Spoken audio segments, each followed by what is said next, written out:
own personal actions. It starts with the conservation actions that we take at home. It involves the need for water for our agricultural community, because without water we don't have the products that we need and we want in our local grocery stores and our local farmers markets. It's a major issue because we're here in Southern California. We're reliant on a significant amount of water from Northern California, from the mountain runoffs. We have a major issue ahead of us in terms of our long-term ability to have a ready supply of the water that we need. It starts with our personal actions. It continues with making sure that our water supply is not contaminated. I was fortunate to put together the business and the environmental community in Santa Barbara, California, because of the great problems there with ocean and creek pollution. What we did there is bringing the business and environmental community together. We funded an effort that brings in $2 million a year toward cleaning up ocean and creek pollution. So the effort is one that's going to take the efforts of everybody. It's going to take the environmental community, the business community, the agriculture community, and each of us. Thank you. Marie, what will you do to help the state conserve water? About a month ago, I was at a meeting with state water board officials. It is predicted that water is going to be the biggest problem in this state in the coming years. We are not going to have sufficient clean water to meet the needs of all the residents of the state of California. And our water officials are beginning to address that issue. How are we going to meet those needs? As a member of the Oak Park Unified School Board, we've been very concerned about this. We recently passed a facility bond, and as a result of that, we have the opportunity to be able to install energy-efficient utilities. And one of the things that we have done is we redid the parking lot at our high school, and we put in a water catchment system. We are conserving water that way. We're also going to replace our sprinkler system, and we're going to put automated timers on it such that it's in response to the weather. And we anticipate that we will save 40% of our water just by doing that. And so in terms of conserving water, I would encourage businesses to look into that as well. Thank you.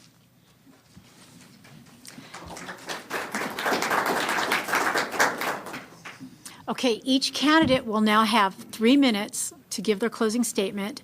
And Marie, we will start with you. Well, again, I want to thank you for your attention and thank you for being here this evening. It's been a pleasure to have the opportunity to speak with you. As a candidate for Congress in the 24th District, I am the only candidate that has elected experience. I'm in my second term in the Oak Park Unified School Board. I'm the only candidate with governance experience. And as I said in some of my remarks, you elect somebody to govern. And that is what I would do if I went to Congress. I would listen to the folks in this district. I would have an open door policy.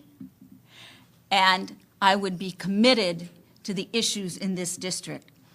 I've lived in this district for over 23 years. I've raised my kids here. And so I do know this district intimately.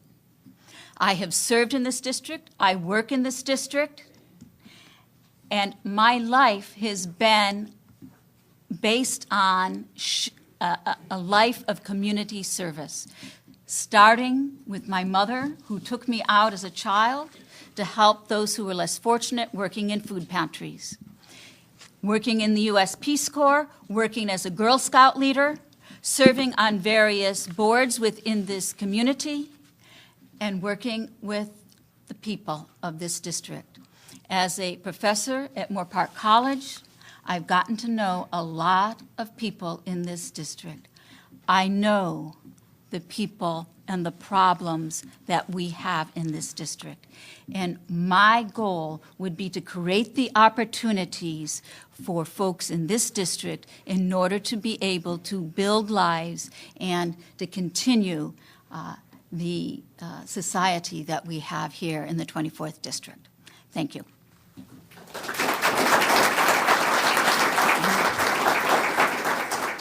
Thank you, Marie. Tim. I'm Tim Allison, and I'm running for Congress because I want to make our community a better place by helping to jumpstart the economy, create jobs, improve education, and improve and protect our environment. As the parent of a 7-year-old, I'm passionate about leaving this planet in a better place for my son and his generation. You don't have to just listen to my words. Voters have a big decision to make when they go to the polls on June 8th, or when they mail in their ballots ahead of time. I ask instead that you listen to the decisions of those who have endorsed in this race.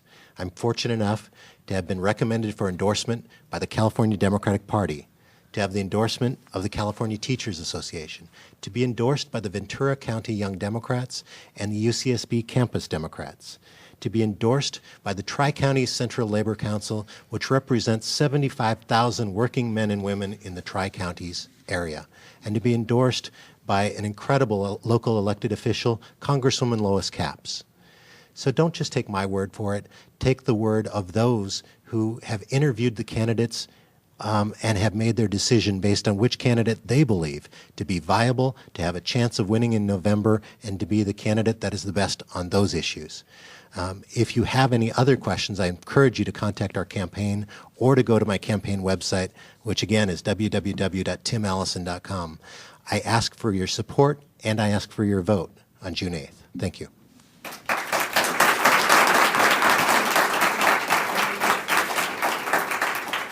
Thank you, Tim. Thank you. I'd like to thank both our candidates for being here tonight. I think we've learned a great deal about the candidates, their views, and the issues we will be facing in the fall elections. If you have any questions or comments regarding the show, be sure to direct them to questions@eyeontheissues.com, and you will be able to see this show every Wednesday of May, starting on May 5th at 6 p.m. So until next time, be safe, stay well, and keep your eye on the issues. Thank you.